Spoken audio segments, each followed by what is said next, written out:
হঠাৎ করে তিনি 500,000 টাকার নোট বন্ধ করে দিলেন। তাতে আমরা দেখেছি, আপনারা সবাই দেখেছেন, হাজারো হাজারো মানুষ ব্যাংকের মধ্যে লাইনে মারা গিয়েছেন, অনেক মানুষ অসুস্থ হয়েছেন, অনেক মেয়েদের বিয়ে হয় না, অনেক ছেলে মেয়েদের অ্যাডমিশন করানো হয়নি, এমনকি অনেক মানুষ অনাহারে মারা গেছে। তারপরে তিনি কী করলেন? জিএসটি বিল লাগু করলেন। এক তো 500,000 টাকার নোটবন্দির পর থেকে মানুষ হাহাকারে ভুগছিল, তারপরে যখন 500,000 টাকার নোট বন্ধ হলো, সেই 500,000 টাকার নোটে ছোট থেকে, ক্ষুদ্র থেকে, মাঝারি ব্যবসায়ী থেকে, সাধারণ মানুষ থেকে সবাই কর্মজীবন থেকে বিরতি হতে লাগলো। একে একে কর্ম হারালো, রোজগার হারালো, মানুষ কাজ হারালো। তারপরে তিনি কি করলেন? এনআরসি, এনপিআর, সিএএ চালু করবেন। এক সময় আমাদের দেশের অমিত শাহজি তিনি বলছেন, না আমরা সিএএ এনআরসি চালু করছি না। আবার অন্য মঞ্চে গিয়ে তিনি ভাষণ দিচ্ছেন যে এই জায়গায় আমাদের সরকার এলেই আমরা এনআরসি চালু করব, সিএএ চালু করব। আবার কখনো আমাদের দেশের প্রধানমন্ত্রী মোদিজি বলছেন, না আমরা করব না।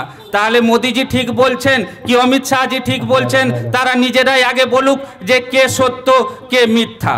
তাই আমরা এই বাংলায় আমাদের জমিয়তে উলামায়ে হিন্দের পক্ষ থেকে আজকে আমরা তীব্র নিন্দা জানাচ্ছি। আমরা এটাই বলতে চাইছি, আমাদের শরীরের মধ্যে এক বিন্দু রক্ত থাকতে আমরা এনআরসি, এনপিআর মানছি না, মানব না, এবং এর তীব্র নিন্দা করছি, প্রতিবাদ করছি। এর জন্য আমরা আমাদের জীবন দিতে প্রস্তুত আছি, কিন্তু এনআরসি, এনপিআর হতে দিচ্ছি না, দেব না। এবং কেন্দ্র সরকারের এই কালো আইনকে আমরা মানছি না, মানব না, এবং বাংলায় এই আইনকে আমরা চালু করতে দেব না।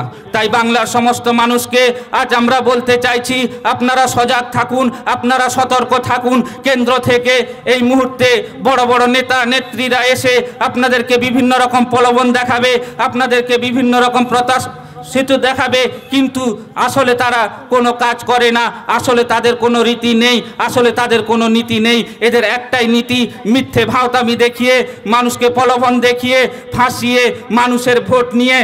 আমাদের প্রধানমন্ত্রী কথায় কথায় বলে না যে अच्छे दिन आएगा। कब आएगा अच्छे दिन मोदी जी? आपके अच्छे दिन देखने के लिए 7 साल हम लोगों ने आंखों को फुटा कर बैठा है, हम लोग इंतजार किए हैं, मगर आपका अच्छे दिन तो अदानी अंबानी के गोडाउन में, आपके अच्छे दिन तो अदानी अंबानी के ऑफिस में। आज लोग अपना रोज का जो खाना, रोज का जो चीज महंगी बढ़ते ही जा रही है। आज पेट्रोल का दाम 100 के करीब है, डीजल का दाम 85 रुपया है, और गैस 900 छू गया। गैस जब कांग्रेस का जमाना में 450 रुपया सिलेंडर था, तब आपके मिनिस्टर थी सीती ईरानी जी, उन्होंने तत्काल प्रधानमंत्री मनमोहन सिंह जी को चूड़ियाँ भेजी थी। आज वो कहाँ गई? आज वो कहाँ छुप के बढ़ गई? आज लगता है वो कोरोना भगाने के लिए, कोविड-19 को भगाने के लिए गोमूत्रों का कहीं कारखाना बना रही है। और कितना बनाओगे देश, और कितना देश के आदमी को मूर्ख बनाओगे? मोदी जी बहुत देख लिया, बहुत अच्छे दिन आ गया, बहुत आपने लोगों को बहला लिया, फुसला लिया, मगर बंगाल के लोग बहुत चालाक है, बंगाल के लोग शिक्षित है, बंगाल के लोग पढ़े लिखे हैं। इसलिए बंगाल के सभी लोगों से मैं अपने तरफ से और जमियते उलामाए हिंद के तरफ से आप लोगों से हाथ जोड़कर यही कहता हूं कि आप लोग आने वाले चुनाव में जो आपके साथ है, जो आपके साथ रहेंगे, जो आपको हर मुसीबत से बचाएंगे, उस पार्टी के साथ रहे, उस पार्टी को वोट दे। मैं ये नहीं कहूँगा आप किसी एक पार्टी को वोट दे, आप किसी एक पार्टी को सपोर्ट करें। जो अच्छा लगे, जो आपके साथ रहे, जो आपके ऊपर जिसका भरोसा हो, जो काम करता है, जो आने वाले दिन में काम करेगा, आप लोग उस पार्टी के साथ रहिए, उस पार्टी का समर्थन करिए, उस पार्टी को वोट दीजिए। मगर एक ही बात कहूँगा, आने वाले इलेक्शन में बीजेपी नो वोट। बीजेपी मतलब दंगा, बीजेपी मतलब बहलाएगा, बीजेपी मतलब धर्म के नाम पर, बीजेपी मतलब जाति के नाम पर, बीजेपी मतलब हिंदू के नाम पर, बीजेपी मतलब मुसलमान के नाम पर। हमें राजनीति के नाम पे दंगा नहीं चाहिए, हमें राजनीति के नाम पर हिंदू नहीं चाहिए, हमें राजनीति के नाम पर मुसलमान नहीं चाहिए, हमें राजनीति के नाम पर मंदिर नहीं चाहिए, हमें राजनीति के नाम पर मस्जिद नहीं चाहिए। ये बंगाल का धरती है, इस बंगाल के धरती में बड़े बड़े कवि से लेके उलामाए से लेके देव देवियों से लेके हर किसी हिंदू मुस्लिम सिख ईसाई, यहाँ हम सब भाई भाई बनकर रहते हैं। यहाँ हम जैसे ईद मनाते हैं तो हिंदू भाई साथ आते हैं, दुर्गा पूजा में मुसलमान भी जाते हैं, होलिया एक साथ मनाते हैं। ये बंगाल का वो धरती है जिस बंगाल के धरती में पहले जब अंग्रेजों ने देश को लूटा था, जब अंग्रेजों ने देश में हम लोगों के ऊपर जुल्म सहा था, तब सबसे पहला इनकलाब उठा था इस बंगाल का धरती से। तो आज ये बंगाल का धरती है, इस बंगाल का धरती से भाजपा का खात्मा करना है, इस बंगाल का धरती से भाजपा को गुजरात भेजना है, इस भाजपा का धरती से बंगाल का धरती से भाजपा को समझा देना है कि हम लोग आपके बहलावे में, आपके फुसलावे में, आपके दंगा में शामिल नहीं हैं। हम लोगों के साथ आपस में मिलजुल के एकता के साथ भाईचारे के साथ रहना चाहते हैं। और ये अभी बंगाल में आने वाले इलेक्शन में नया नया सा स्कीम लाए हैं। जो स्कीम पहले से ऑलरेडी कोई सीएम ने दे रखा है उसे डबल करने का, रीडबल करने का, सी डबल करने का। और कितना भावतामी दिखाएंगे मोदी जी? आपके अच्छे दिन किधर गए ये तो सब देख लिए, मगर आप ये नया से स्कीम लाना बंद कीजिए। पहले तो जो पुराना आपका स्कीम था, जो आपने 2014 साल में वादा किए थे कि अगर भाजपा का सरकार देश में आएगा तो हर भारत के व्यक्ति के बैंक खाते में 15 लाख लाऊंगा। आज अगर आपके यहाँ कोई भी गांव में बीजेपी का कोई भी कार्यकर्ता है, आप पूछिए कि वो 15 लाख किधर गया। वो 15 लाख तुमने खा लिया, पहले 15 लाख लाओ फिर वोट मांगो। फिर आए, फिर पूछिए कि साल में 2 करोड़ नौकरी किधर गया। वो नौकरी तो तुम लोगों ने ले लिया, हमारे फैमिली से किसी एक को नौकरी दो, फिर वोट मांगो। काला धन किधर गया मोदी जी? काला धन तो सब आप विरोध के नेता मंत्री को खरीदने में लगा दिए। काला धन लाएंगे? और ये मोदी जी समझते हैं सब इंसान एक ही है, हम हर बार बहलाते रहेंगे, फुसलाते रहेंगे और इनका वोट लेते रहेंगे। लोगों के वोटों के साथ अदानी अंबानी का विकास, ये हो रहा है आज विकास। मोदी जी देश में आने के बाद देश का हर एक चीज बिगड़ता जा रहा है, भाईचारा खत्म हो रहा है। आज देखिए हर स्टेट में कहीं ना कहीं दंगा फसाद लगा रहता है। आज ऐसा सिचुएशन आया देश में कि एक 12 साल का बच्चा किसी मंदिर में पानी पीने जाता है तो उसे पीटा जाता है। उसका जुर्म यह है कि वो मुसलमान है। ऐसा देश हमें नहीं चाहिए और ऐसा गवर्नमेंट हमें नहीं चाहिए। ऐसे गवर्नमेंट को देश से उखाड़ के फेंकना होगा, यही हम लोग का मनसा है, यही हम लोग का इच्छा है। तो हम इस बंगाल के धरती से आज बंगाल के लोगों को और खास तौर पे बरसाबड़ा, मालपाड़ आसपास में जितने भी गांव है जो हमारे आवाज़ सुन रहे हैं, आप सभी से विनती करते हैं कि आने वाले चुनाव में खास तौर पे आप लोग बीजेपी को दूर फेंकिए, बीजेपी को एक भी वोट ना दीजिए। और आने वाले चुनाव में जो आपको अच्छा लगे, जो आपके साथ रहे, जो विकास कर रहे हैं, विकास करेंगे, उस पार्टी का समर्थन करिए, मगर इस बीजेपी के से दूर रहिए और इस मोदी के बहलावे में, फुसलावे में मत आइए। यही कहना है। और बाकी हमारे सारे उलामा इकराम है, इंशाल्लाह फिर कभी मौका मिले तो आप लोगों के यहाँ आएंगे, बातें रखेंगे। आप सब इस बात पर अमल करें और जो सारे हमारे बहुत बड़े बड़े उलामा इकराम बैठे हैं उन लोगों को आगे बोलने का मौका दिया जाएगा इंशाल्लाह। आप लोग इस बातों में कर अस्सलामु आलैकुम। এখন আপনাদের সামনে অল্প 2 মিনিট কথা বলবেন ওহিদ ভাই, আমাদের সবং ব্লক জমিয়তের কর্মী। 2 मिनट बात कर टाइम नहीं एकदम शुरू कर तो जो है इसी को दरकार हो शॉर्ट डालो 2 मिनट। दोस्तों, साथियों, नौजवान, पर्दा में रहने वाली मेरी माँ और बहनों, तमाम को मेरी तरफ से सलाम, अस्सलाम वालेकुम वरहमतुल्लाहि बरकातुहू। टाइम बहुत ही कम है और हम हिंदुस्तान वाले दोस्तों वतन की आबरू लूटने ना देंगे, मिटेंगे हम तुझे मिटने ना देंगे, लिखेंगे हम खून से इतिहास लेकिन तिरंगा को हम झुकने ना देंगे। दोस्तों, इस देश की आज़ादी के लिए, दोस्तों इस देश की आज़ादी के लिए, इस देश की आज़ादी के लिए हर कौम के नौजवान माँ के बेटे ने सर में कफन बांधकर हिंदुस्तान को आज़ादी दिलाया है। दोस्तों, हिंदुस्तान की आज़ादी के लिए कभी 18 साल का नौजवान जिसे शहीद खुदीराम के नाम में लोग जानते हैं, मां के आंखों के सामने फांसी पे लटका दिया गया। देश की आज़ादी के लिए मोहम्मद टीपू सुल्तान को अंग्रेज के साथ लड़ते लड़ते आखिर में सजदे में सर को कटा दिया है। इस देश की आज़ादी के लिए कभी ऐसा नजर आता है माँ के सामने बेटे को कत्ल कर दिया गया। इस देश की आज़ादी के लिए कभी अपने बीबी के सामने अपने शौहर को कत्ल कर दिया गया है, तब जाकर हिंदुस्तान को आज़ादी मिला है। आप गुजरात के इतिहास उठाकर देखेंगे, आपको पता चलेगा कभी सड़कों पर मुसलमान भाई के लाश तड़प रहा है, पानी देने के लिए कोई तैयार नहीं। कभी मुसलमान भाई के लाश सड़कों पर तड़प रहा है, पानी देने के लिए कोई तैयार नहीं है। कभी ऐसा नजर आते हैं बच्चे भूखे सड़कों पर भीख मांग रहा है दामन फैलाकर। ये कराने वाले कौन हैं? असल किसका हाथ है? गुजरात में आग किसने लगाया?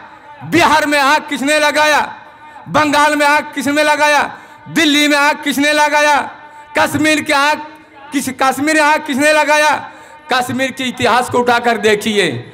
चौरास्ता पर मोदी के कुत्ते ने मुसलमान माँ बहनों की निकाब को उतारकर फाड़ दिया गया। कभी ऐसा नजर आता है? आपके चीन की इतिहास उठाकर देखिए, पुजारी देकर मुसलमान लड़कियों को जबरदस्ती शादी किया गया है। कभी गुजरात के धरती पर ये हिंदू और मुसलमानों को लड़ाने वाला वही मोदी।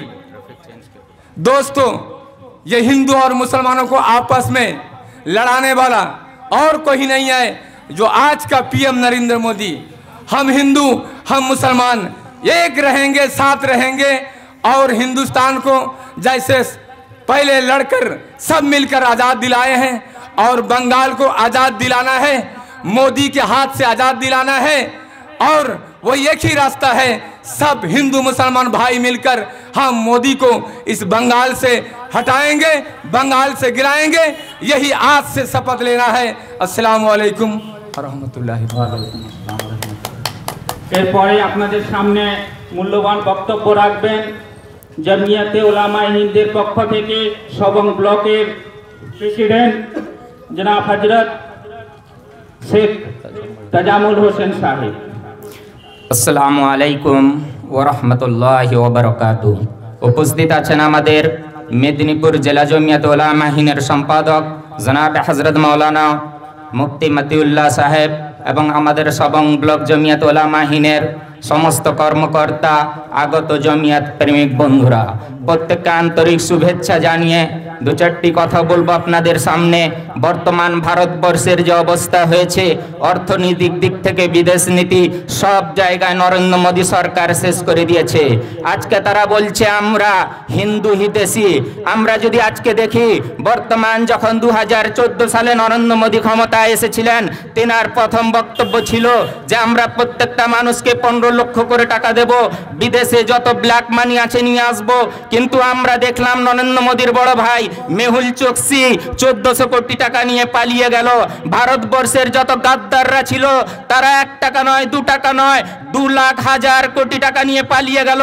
রিজার্ভ ব্যাংকের একটা রিপোর্ট পড়লাম, সেই রিপোর্টে দেখলাম যে 2011 সাল থেকে 2014 সাল পর্যন্ত যখন কংগ্রেস ক্ষমতায় ছিল 29,000 কোটি টাকা চুরি করেছিল। তারপরে আমরা দেখলাম সেই রিজার্ভ ব্যাংকের রিপোর্ট বলছে যে 2014 সাল থেকে 2018 সাল পর্যন্ত 1,74,000 কোটি টাকা চুরি হয়েছে, অর্থাৎ 6 গুণ টাকা বেশি চুরি করেছে। আর প্রত্যেকটা চোরকে দেশ থেকে পালিয়ে যাওয়ার জন্য নরেন্দ্র মোদী সরকার তাদের ব্যবস্থা করে দিয়েছে। তারপরে বর্তমান সরকার একের পর এক আইন এনে গরিব মানুষকে হত্যা করার ষড়যন্ত্র করেছে। যখন 2016 সালে নোটবন্দি করেছে, মানুষ রাস্তায় দাঁড়িয়ে, গরিব মানুষ 150 থেকে 200 জন মানুষ মারা গেছে। আর এর মধ্যে ম্যাক্সিমাম আমার হিন্দু বন্ধুরা ছিল। যারা মনে করেন যে বিজেপি হিন্দুদের বন্ধু, তাদের বলতে যাই শুনে রাখুন, এই 150 থেকে 200 জনের মধ্যে ম্যাক্সিমাম গরিব হিন্দু ছিল, যাদের পকেটের টাকা কেড়ে নিয়ে শুধু পুঁজিপতিদের দেওয়া হয়েছে। তারপরে আমরা দেখলাম লকডাউন করেছে, আনপ্ল্যান লকডাউন করেছে।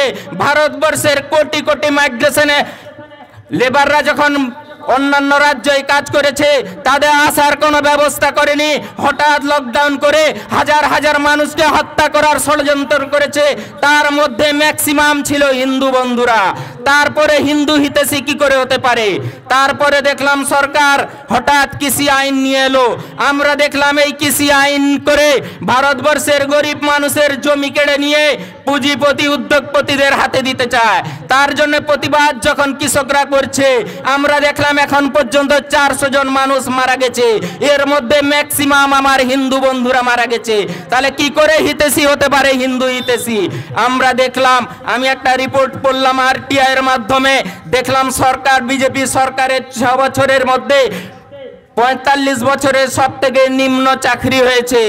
আমরা এখানে বলি অনেক সময় তৃণমূল কংগ্রেস SSC আনেনি, তাই এখানকার মানুষের চাকরি হয়নি। আসলে চাকরি করার জায়গাটা শেষ করে দিয়েছে। ভারতবর্ষের অর্থনীতিটা কেন্দ্র সরকারের হাতে থাকে, সেই অর্থনীতিকে চুরমার করে দিয়েছে, চূর্ণ বিচূর্ণ করে দিয়েছে।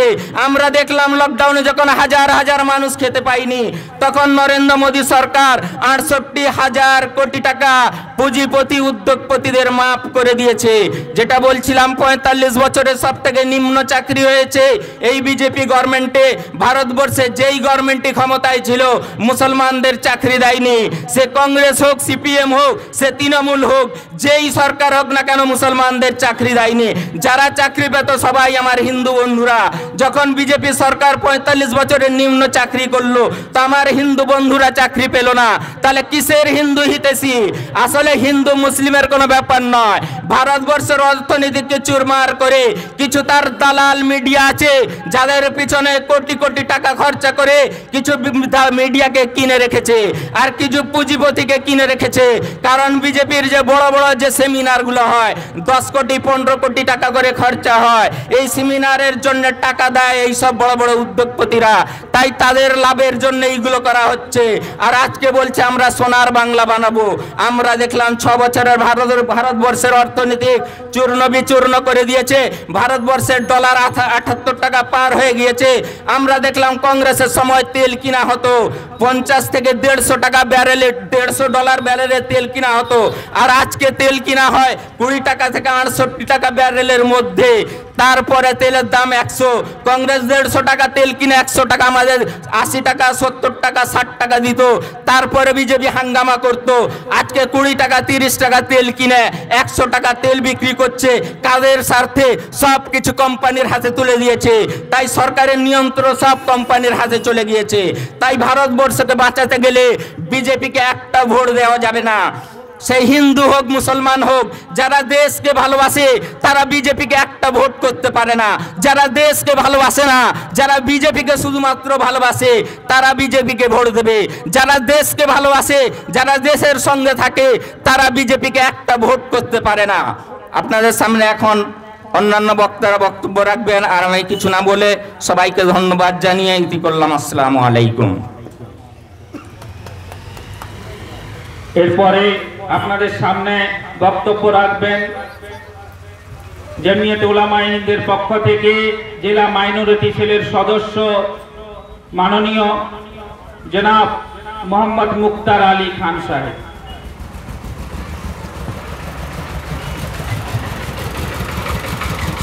अस्सलामु आलैकुम रहमतुल्लाह बारकातुहू। আজকের এমন একটি সন্ধিক্ষণে আমরা এসে পৌঁছেছি যে এই সভা আজকে বড়শাওড়া এই মার্কেটের কাছে। আজকের আমাদের সভা মঞ্চে উপস্থিত রয়েছেন মতোয়ার রহমান সাহেব এবং অন্যান্য জামাতি উলামার হিন্দের কর্মকর্তা এবং নেতৃবৃন্দ। সকলকেই সালাম ও যথাযোগ্য সম্মান জানাই। সেই সঙ্গে যারা সভা মঞ্চের সামনে বসে রয়েছেন প্রত্যেককে আমার হৃদয় থেকে সালাম জানাই। এই সমস্ত দোকানদার ভাইরা এবং পাশের যে সমস্ত আমার মহব্বতের আম্মি জানেরা রয়েছেন, আমার বেটি জানেরা রয়েছেন, আমার ফুপু জানেরা রয়েছেন, আমার ছোট্ট ছোট্ট দিদি ভাড়া নজওয়ানরা রয়েছেন, আমার আব্বাজানেরা রয়েছেন, তাদের উদ্দেশ্যে এমন একটি সন্ধিক্ষণে এসে এখানে আপনাদের সামনে যে বার্তা তুলে ধরতে চায় সেটা গুরুত্ব সহকারে শোনার জন্য আপনাদেরকে আহ্বান করছি। আমরা এসেছি এই জুমেতা হিন্দ উলেমা হিন্দের পক্ষ থেকে যে আজকে উপস্থিত হয়েছি, কেন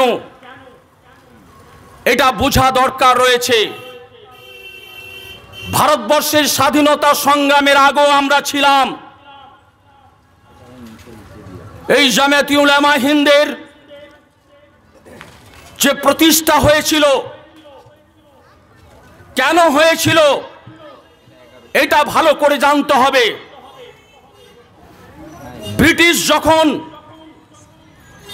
মানুষের উপর অত্যাচার, অনাচার, শোষণ, নিপীড়ন শুরু করেছিল, সেই ভারতবর্ষের মানুষকে বাঁচানোর স্বার্থে, ভারতবর্ষকে বাঁচানোর স্বার্থে সকলকে একত্রভাবে সমবেত করে একত্রর জন্যই এই জামায়াতে উলামা হিন্দের প্রতিষ্ঠা হয়েছিল। শুধু এটা মুসলমানদের জন্য নয়, হিন্দু, মুসলিম, শিখ, ঈসাই সর্বধর্মের মানুষকে জাগ্রত করে, সব ধর্মের মানুষকে সমবেত করার নিরন্তর প্রয়াস ও প্রচেষ্টা আমাদের যারা পূর্বসূরি, আমাদের পূর্বে এই জামায়াতে উলামা হিন্দের প্রতিষ্ঠাতারা ছিলেন, করেছেন। তারা ভারতবর্ষ থেকে ব্রিটিশদের তাড়ানোর জন্য 90,860 জন শহীদ হয়েছিলেন। বাস্তব কথা বলছি কিনা ভারতবর্ষের ইন্ডিয়ার গেটে গিয়ে দেখুন, এখনো খোদাই করা আছে সেই মুসলমানদের শহীদদের কথা। আজকে মুসলমানদেরকে দেশদ্রোহী বলছে বিজেপির নেতারা। বিজেপি দলটা যে একটা ভারাপ্পাবাজ, একটা সমাজ বিরোধী দল, এই সমাজতন্ত্রকে ভেঙে দেওয়ার চক্রান্ত তাদের রয়েছে। তারা স্বাধীনতার পূর্বে আরএসএস নামে অভিহিত ছিল। সেই আরএসএস দল ভারতবর্ষের বুকে ব্যান করে দেওয়া হয়েছে। তখন নতুন করে যুক্তি কৌশল অবলম্বন করে করলেন কি, বিজেপির একটা মুখটা দিয়ে রাজনৈতিক দল হিসেবে ভারতবর্ষে আনলেন। যেমন ব্রিটিশদের গোপন ষড়যন্ত্র ছিল 1516 শতাব্দীতে ইস্ট ইন্ডিয়া কোম্পানির নামে প্রথমে বাংলার নবাব সিরাজউদ্দৌলাকে ষড়যন্ত্র করে মির্জাফর কিছু রয়েছিল, সেই মির্জাফরের ষড়যন্ত্রে মানুষ ভুল পথে পরিচালিত হয়ে আজকে ব্রিটিশরা 300 বছর রাজ করেছে, আমাদেরকে শোষণ করেছিল। সেই ইংরেজদেরকে ভাগানোর জন্য এই জামায়াতে উলামা হিন্দের সারা পৃথিবীময় নাম রয়েছে। ইতিহাসে তাদের জায়গা দেওয়া হয়নি, গোপন করে দেওয়া হয়েছে। সব থেকে ভাবলে অবাক হবে, এই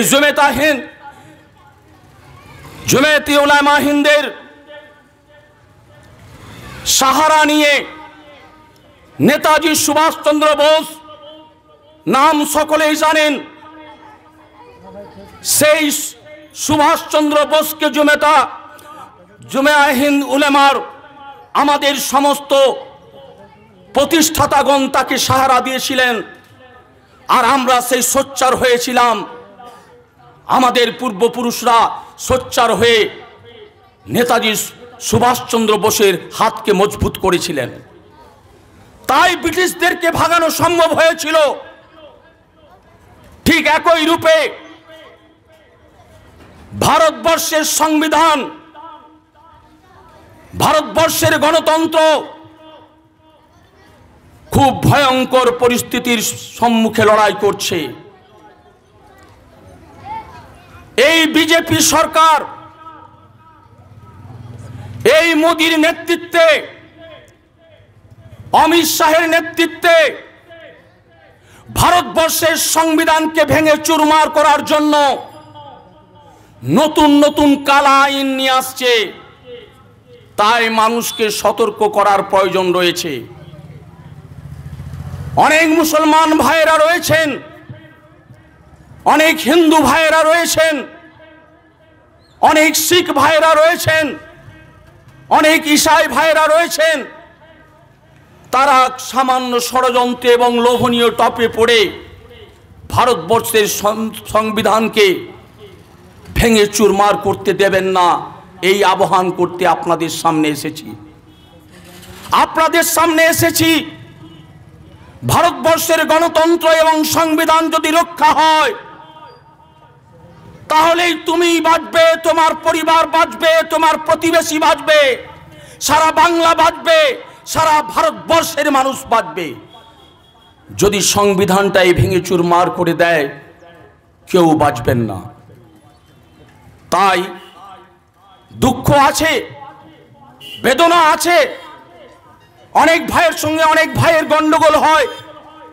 একটা উদাহরণ তুলে বলতে চাই, একটা পরিবারে 5 ভাই রয়েছেন। বাবা চাষে খেটে সে অনেক সুন্দর করে পরিবারটাকে বড় করেছে। দেখবেন সেই বিষয় সম্পত্তি নিয়েই আবার 5 ভাইয়ের মধ্যে গন্ডগোল হতেই থাকে। তাই সেই গন্ডগোল হলো, মারপিট হলো, কিন্তু বাবা মাকে যখন হনন করে তখন কিন্তু 5 ভাই মাথায় পাগ বেঁধে বাপ মায়ের নিরাপত্তার জন্য সে বিরোধী শক্তির বিরুদ্ধে লড়াই করে। ঠিক সেই রূপ এখানে যে সমস্ত বামপন্থী বন্ধুরা আছেন,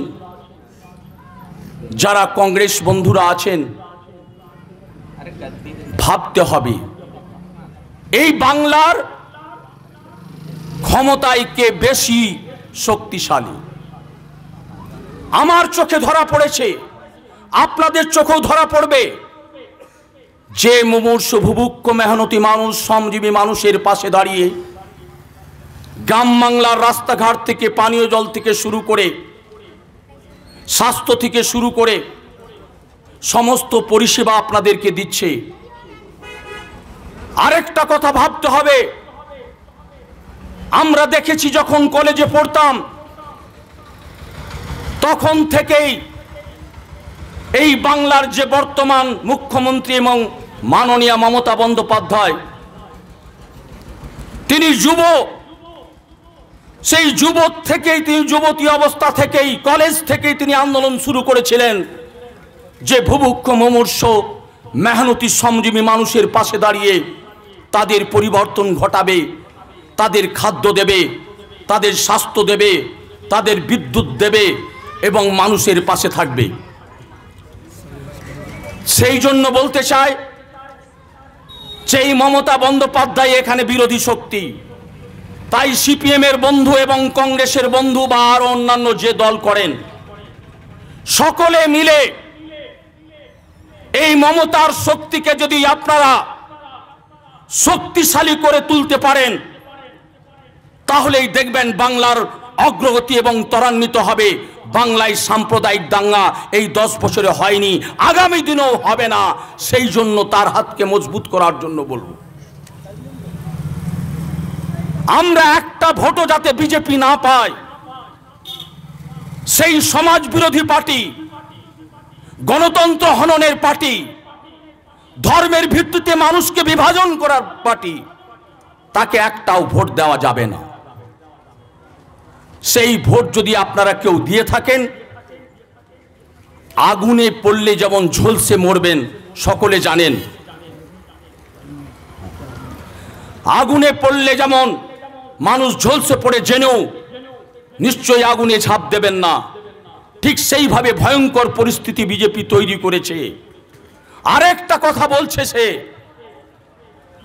বাংলার বুকে এসে যে সোনার বাংলা করব, প্রশ্ন করুন যেখানে বিজেপি শাসিত রাজ্য আছে,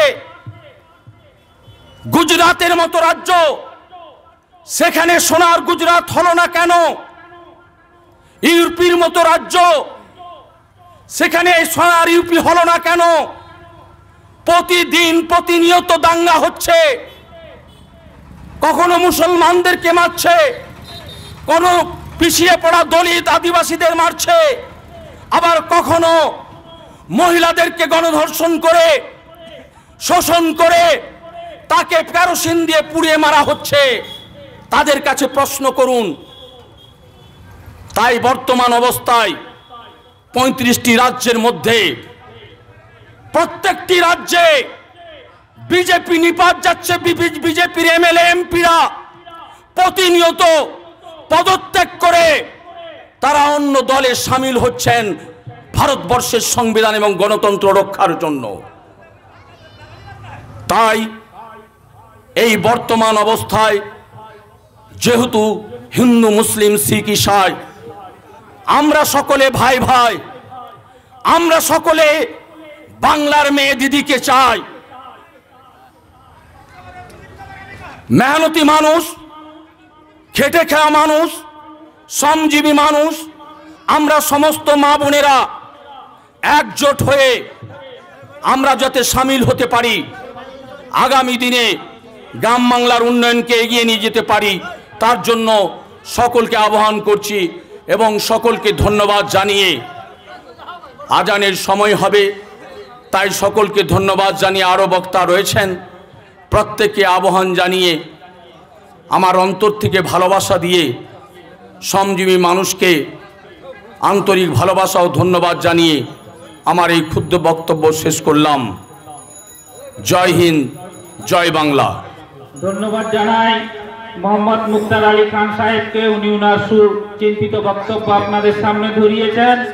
এরপরে আপনাদের সামনে মূল্যবান বক্তব্য রাখবেন মুফতি মতিউল্লাহ খান সাহেব, পশ্চিম মেদিনীপুর জেলা দায়িত্বে, জমিয়তে উলামায়ে হিন্দের সেক্রেটারি। আসসালামু আলাইকুম রহমতুল্লাহি ওয়া বারাকাতুহু। ভাই, আপনার ওদিকে যাবেন না, ওনারা আপনাদের গ্রামের লোক, ওনারা দেখতে পাবেন। আপনারা এখানে আসুন, ওদিকে কিছু দেখার দরকার নেই। বন্ধুগণ, সময় খুবই অল্প। এই অল্পক্ষণের মধ্যে আমাকে মেন কয়েকটি কথা বলতে হবে। আপনারা এদিকে দেখুন, এদিকে দিকে 2014 সালে নরেন্দ্র মোদী যখন শপথ নিচ্ছিলেন, সেই সময় আপনারা নিশ্চয়ই যারা সেই শপথ নেওয়ার যে সময়টা, সেই সময়টা যারা টিভিতে দেখেছিলেন, তারা নিশ্চয়ই একটা বিষয় উপলব্ধি করেছিলেন, যেটা ভারতবর্ষের স্বাধীনতার পরে কোনোদিন হয়নি, সেটা কিন্তু সেদিন হয়েছিল। সেটি জয় শ্রীরামের একটা ধ্বনি উঠেছিল। আপনারা শুনেছিলেন কি? এবং এই যে জয় শ্রীরামের যে ধ্বনি দেওয়া হয়েছিল, যারা দিয়েছিলেন তারা কিন্তু ওই শপথ যেখানে নেওয়া হচ্ছিল সেখানে তারা চেয়ারে বসেছিলেন এবং আবেগে উল্লাসে দাঁড়িয়ে তারা এই ধ্বনিটা দিয়েছিল। এই ধ্বনি দেওয়ার পরে আমাদের দেশের কোনো একজন সাধু সন্ন্যাসী বলেছিলেন যে বহুদিন পর ভারতবর্ষে পৃথ্বীরাজ চৌহানের মতো কোনো একজন শাসক এসেছেন। সেই সময় কিন্তু আমরা জমিয়তে উলামায়ে হিন্দের পক্ষ থেকে একটা প্রতিজ্ঞা নিয়েছিলাম যে যে ব্যক্তিকে পৃথ্বীরাজ চৌহানের সাথে তুলনা করা হচ্ছে, যেমন পৃথ্বীরাজ চৌহান খাজা মঈনুদ্দিন চিশতি রহমতুল্লাহ আলাইহির কাছে পরাস্ত হয়েছিলেন, ঠিক তেমনি আজকে যাকে পৃথ্বীরাজ চৌহানের সাথে তুলনা করা হচ্ছে, এই পৃথ্বীরাজ চৌহানকে জমিয়তে উলামায়ে হিন্দের কাছে পরাস্ত হতেই হবে, হতেই হবে। বন্ধুগণ, জমিয়তে উলামায়ে হিন্দের চ্যালেঞ্জ কোনোদিন ছোটখাটো চ্যালেঞ্জ হয় না। জমিয়তে উলামায়ে হিন্দ যখন চ্যালেঞ্জ দেয়, সেই চ্যালেঞ্জটাকে বাস্তবে রূপ দিয়ে থাকে। আজকের বিজেপি সরকার আরএসএস এর জারজ সন্তান, আরএসএস এর কুসন্তান, আরএসএস এর ঔরসে জন্ম নেওয়া বিজেপি সরকার এটাকে ভারতবর্ষের হিন্দু নয়, ভারতবর্ষের সমস্ত সম্প্রদায়ের মানুষ ঘৃণার চোখে দেখছে। কিন্তু দুর্ভাগ্যের বিষয়, আমাদের কিছু মুসলিম ভাইয়েরা পদের লোভে, টাকার লোভে তারা বিজেপির দিকে বয়ে যাচ্ছে, ঢলে যাচ্ছে। ছি ছি ছি ছি ছি ছি, আশ্চর্যের কথা। এর চাইতে বড় আশ্চর্যের বিষয় আর কি হতে পারে? যে ব্যক্তির প্রধানমন্ত্রী হওয়ার পরে সারা ভারতবর্ষের স্বাধীনতার পরে কোনোদিন তাকে রাজ্যে শপথ দেওয়া হোক, রাজ্য সরকার শপথ নিক বা কেন্দ্র সরকার শপথ নিক বা কোনো মন্ত্রী শপথ নিক, জয় শ্রীরামের ধরি কোনোদিন দেওয়া হয়নি। কিন্তু 1914 সালে এটা ঘটেছে, আমরা দেখেছি। তারপরেও কোন একজন মুসলিম বিজেপি করবে, এর চাইতে ঘৃণার বিষয় আর কি হতে পারে? বন্ধুগণ, এ কথাটা মনে রাখবেন, এই বিজেপি সরকার আসার কারণে আমাদের দেশের সমস্ত সম্প্রদায়ের মানুষের ক্ষতি হয়েছে। কেবলমাত্র মুসলিমদের ক্ষতি হয়েছে তা নয়, সমস্ত সম্প্রদায়ের মানুষের ক্ষতি হয়েছে, দেশের ক্ষতি হয়েছে, দেশের অর্থনৈতিকভাবে ক্ষতি হয়েছে, সামাজিকভাবে ক্ষতি হয়েছে। দেশের শত্রু আগের তুলনায় বহু মাত্রায় বেড়ে গেছে। যখন পুলওয়ামা কাণ্ড হলো, পুলওয়ামা কাণ্ডের পরে মোদিজি বললেন সার্জিক্যাল স্ট্রাইক করেছি এবং 300 মানুষকে মেরে দিয়েছি, বহু ঘর দুয়ার শেষ করে দিয়েছি। ঠিক আছে মোদিজি, আপনি মেনেই নিলাম আপনার কথাটা বাস্তব, কারণ আপনার চেলা চামুন্ডা মিডিয়া, আপনি তাকে টাকা দিয়েছেন, টাকা দিয়ে মিথ্যার প্রচার করাচ্ছেন, মেনেই নিলাম যে মিডিয়া সত্য কথা বলছে। কিন্তু আপনি চীনে কেন পাচ্ছেন না সার্জিক্যাল স্ট্রাইক করতে? নেপালে কেন পাচ্ছেন না? আরো অন্যান্য রাষ্ট্রে কেন পাচ্ছেন না? সেখানে কি আপনি দুর্বল?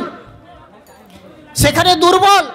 তার কারণ চীন এক শক্তিশালী রাষ্ট্র, ভারতবর্ষে একটা বৃহৎ অংশ দখল করে নিয়েছে, কিন্তু কেন্দ্র সরকার এটা প্রকাশ করেনি। তাই দেশের একটা বিরাট বড় একটা অংশ দখল হয়ে গেছে। মোট কথা হলো, এখনই আজান হবে, নামাজ পড়ে আমাদের আরও অন্য জায়গায় প্রোগ্রাম আছে, আমরা সেখানে যাব। আপনারা যারা এখানে আছেন, তাদের যে সম্প্রদায়ের মানুষ হন না কেন, আপনারা বিজেপিকে ভোটটা ভুল করে দিতে যাবেন না। যদি বিজেপিকে ভোট দিয়ে সরকারে যদি তাদেরকে আনেন, তাহলে খাল কেটে কুমির আনা সমতুল্য হবে। এ কথাটা ভালোভাবে মাথায় রাখবেন। একটি ছোট্ট একটি শের, একটি কবিতা আছে, হর শাখ পর উল্লু बैठा है अंजामे गुलिस्तां क्या होगा। একটি সুন্দর বাগান তৈরি করেছি, সুন্দর বাগান, বিভিন্ন ধরনের ফুলের গাছ সেখানে আছে। আচ্ছা বলুন দেখি, আপনি যখন সকালবেলায় সেই বাগানে যাবেন, সেই ফুল বাগানে যাবেন, আর তাতে যদি একটা পেঁচা থাকে, তাহলে আপনাকে কি সেই বাগানটা ঢুকতে মন চাইবে? বলুন, ঢুকতে মন চাইবে কি? সুন্দর একটা বাগান করেছেন, ও সেই বাগানে একটি পেঁচা বড় বড় চোখ দিয়ে আপনার দিকে তাকাচ্ছে, আপনাকে কি সেই বাগানটায় যেতে মন চাইবে? চাইবে না। আর যদি সেই বাগানের প্রত্যেকটি ডালিতে একটি করে পেঁচা থাকে, তাহলে তো আরও মন চাইবে না। ঠিক তেমনই আমাদের দেশে যে সরকার এসেছে, কেন্দ্রে যে সরকার আছে, সুপ্রিম কোর্ট সেখানে পেঁচা বসে আছে, আর পার্লামেন্ট সেখানে পেঁচা বসে আছে, বহু রাজ্যে রাজ্যপাল এক একটা পেঁচা বসে আছে। এই সমস্ত পেঁচাদেরকে দূর করে এই দেশটাকে আমাদেরকে আবার নতুন করে সাজাতে হবে, নতুন করে গড়তে হবে। সেই আমাদেরকে বিহবলতানের সেই উদ্যোগ নিয়ে, সেই জজবা নিয়ে আমাদেরকে নতুনকে আবার ময়দানে নামতে হবে। তার জন্য আমি জমিয়ত উলামা হিন্দের কেন্দ্র কমিটি, রাজ্য কমিটি, জেলা কমিটির পক্ষ থেকে, ব্লক কমিটির পক্ষ থেকে আপনাদের কাছে করজোড়ে আবেদন করে যাচ্ছি, ভুল করে আপনারা বিজেপিকে ভোটটা দেবেন না। এই কথাগুলো আমি আমার বক্তব্য শেষ করছি। আল্লাহ আমাদেরকে বলা ঘোষণাতে আমল করে তৌফিক দান করুন। ধন্যবাদ জানাই মুফতি মতিউল্লাহ খান সাহেবকে।